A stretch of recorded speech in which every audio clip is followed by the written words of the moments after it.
السلام علیکم ورحمۃ اللہ وبرکاتہ۔ الحمدللہ والصلاۃ والسلام علی رسول اللہ، اما بعد۔ قابل احترام سامعین و ناظرین، اس مختصر وقت میں ہم یہ دیکھتے ہیں کہ قرآن مجید کے اندر ایک چھوٹی سی سورہ مبارکہ ہے جس کا نام ہے سورہ اخلاص، جو اللہ تعالیٰ کی توحید پر مشتمل ہے، جو انسان کو اللہ تعالیٰ کے ساتھ مخلص ہونے کی ترغیب دیتی ہے، اخلاص کی ترغیب دیتی ہے۔ یہ وہ سورہ مبارکہ ہے کہ جب رسول اللہ صلی اللہ علیہ وآلہ وسلم نے کفار مکہ کو اللہ کی توحید کی دعوت دی، صحیح عقیدے کی دعوت دی، اور فرمایا تھا صفا پہاڑی پر چڑھ کر کہ قولوا لا الہ الا اللہ تملک العرب والعجم، تم لا الہ الا اللہ کا اقرار کر لو، اللہ کے علاوہ کوئی عبادت کے لائق نہیں، اللہ کے علاوہ کوئی نظر و نیاز، دعا، اولاد دینے کے لائق نہیں، اس عقیدے پہ آؤ تو عربوں کے بھی وارث بن جاؤ گے، عجموں کے بھی وارث بن جاؤ گے، یعنی دنیا پر تم فتح پاؤ گے۔ تو انہوں نے نبی کریم صلی اللہ علیہ وسلم کی بات ماننے سے انکار کر دیا تھا۔ اس حدیث مبارکہ میں یہ بھی اشارہ ہے کہ اگر دنیا پر اپنا تسلط قائم کرنا ہے، دنیا میں کامیابی چاہتے ہو، تو تمہیں اسی عقیدے پہ آنا ہوگا کہ اللہ کے علاوہ کوئی عبادت کے لائق نہیں ہے، اور صرف اللہ کے سامنے جھکنا ہوگا، نظر و نیاز اللہ کے لیے دینا ہوگی۔ بہرحال قوم نے انکار کر دیا، اور وہ ایک سوال لے کر آئے، بڑا مشکل سوال بنا کر، کہ نبی کریم صلی اللہ علیہ وسلم سے یہ پوچھتے ہیں کہ آپ دن رات جس اللہ کی دعوت دے رہے ہیں، جس معبود کی طرف بلا رہے ہیں، اس اکیلے معبود کی طرف، ذرا اس کا تعارف تو کروائیے کہ وہ کیسا ہے۔ انہوں نے آ کر نبی کریم صلی اللہ علیہ وسلم سے کہنے لگے کہ عرف لنا ربک، آپ نے رب کا تعارف تو پیش کیجئے، وہ کیسا ہے، اس کی شکل و صورت کیسی ہے، ہم اسے کیسے مانیں۔ نبی کریم صلی اللہ علیہ وآلہ وسلم تو ابھی خاموش تھے۔ اللہ تعالیٰ نے اس سوال کا جواب قرآن مجید میں اس سورہ مبارکہ کی شکل میں اتار دیا۔ آپ نے فرمایا کہ آپ ان سے کہیے قل هو اللہ احد، کہ اے مکہ کے کافرو، اللہ اکیلا ہے، اللہ الصمد، وہ بے نیاز ہے، یعنی ساری دنیا اس کی محتاج ہے، وہ کسی کا محتاج نہیں ہے، ساری دنیا اپنی ضرورتوں کے لیے اس کو پکارتی ہے، اس کو کسی کو پکارنے کی ضرورت نہیں ہے۔ اللہ الصمد، لم یلد ولم یولد، نہ وہ کسی کا بیٹا ہے نہ کسی کا باپ ہے، ولم یکن لہ کفوا احد، کوئی اس کی برابری اور ہمسر کا نہیں ہے۔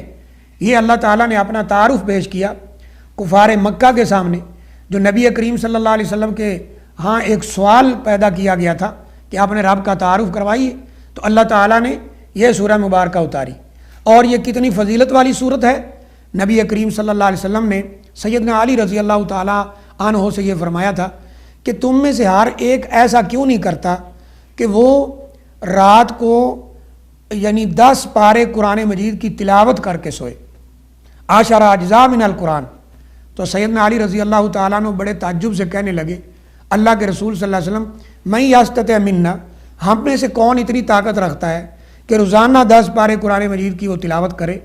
تو نبی کریم صلی اللہ علیہ وآلہ وسلم نے فرمایا کہ من قرأ سورۃ الاخلاص، جس نے سورہ اخلاص کی تلاوت کر لی، یعنی وہ رات کو سونے لگا ہے، اس نے سورہ اخلاص پڑھ لی، تو نبی کریم صلی اللہ علیہ وسلم نے فرمایا گویا کہ اس نے 10 پاروں کی تلاوت کر لی۔ اللہ اکبر۔ یہ چھوٹی سی سورہ مبارکہ ہے، یہ 10 پاروں کے ثواب کے اوپر کیوں مشتمل ہے؟ آپ قرآن مجید کی آیات پر غور کریں، ان کے مختلف عنوان بنائیں تو یہ 3 حصوں میں تقسیم ہوں گی۔ نمبر 1، یعنی ساری آیات اگر اکٹھی کریں تو 10 پارے بنیں گے تقریباً پچھلی قوموں کے اور پچھلے نبیوں کے حالات پر، کہ کون سا نبی کہاں آیا، اس کے ساتھ اس کی قوم نے کیا سلوک کیا، اس کی بات مانی نہیں مانی، اور نبوت کیسے ملی۔ جیسے موسیٰ علیہ الصلوۃ والسلام کا قصہ قرآن مجید میں سب سے زیادہ بیان کیا گیا ہے۔ تو تقریباً 10 پارے تو یہ بنیں گے، اور 10 پارے بنیں گے جن میں اللہ تعالیٰ نے اوامر اور نواہی کا حکم دیا ہے کہ یہ کام کرو، یہ نہ کرو، نماز پڑھو، روزہ رکھو، اور جھوٹ نہ بولو، چوری نہ کرو، سود نہ کھاؤ۔ 10 پارے ان پر بنیں گے اگر ہم ساری یہ آیات اوامر اور نواہی کی اکٹھی کریں، یعنی جن میں حکم دیا گیا کہ یہ کرو، روکا گیا کہ یہ نہ کرو، یہ 10 پارے بنیں گے۔ اور باقی 10 پارے بنیں گے جو اللہ تعالیٰ کی توحید اور عقیدے پر مشتمل ہے، کہ ایک مسلمان کا، ایک مومن کا، نبی صلی اللہ علیہ وسلم کے امتی کا کیا عقیدہ ہونا چاہیے، تو یہ 10 پارے بنیں گے۔ تو کیونکہ یہ سورہ مبارکہ عقیدے کے اوپر مشتمل ہے، لہٰذا اللہ تعالیٰ نے اس کو پڑھنے کا اتنا ثواب رکھا ہے کہ جو اس کو پڑھتا ہے اللہ تعالیٰ اسے 10 پارے تلاوت کرنے کا ثواب عطا کرتے۔ ایک صحابی کے بارے میں ملتا ہے، نماز کی ہر رکعت میں وہ پڑھتے تھے، پہلے کسی اور جگہ سے تلاوت کر کے پھر اس کی تلاوت کرتے تھے، سورہ اخلاص کی۔ نبی صلی اللہ علیہ وسلم سے شکایت لگی، آپ نے پوچھا کیوں پڑھتے ہو؟ کہنے لگے انی احبھا یا رسول اللہ، میں اسے محبت کرتا ہوں۔ نبی صلی اللہ علیہ وسلم نے فرمایا حبک ایاہ تدخلک الجنہ، اس سورہ مبارکہ سے محبت وہ تجھے جنت کے اندر داخل کر دے گی۔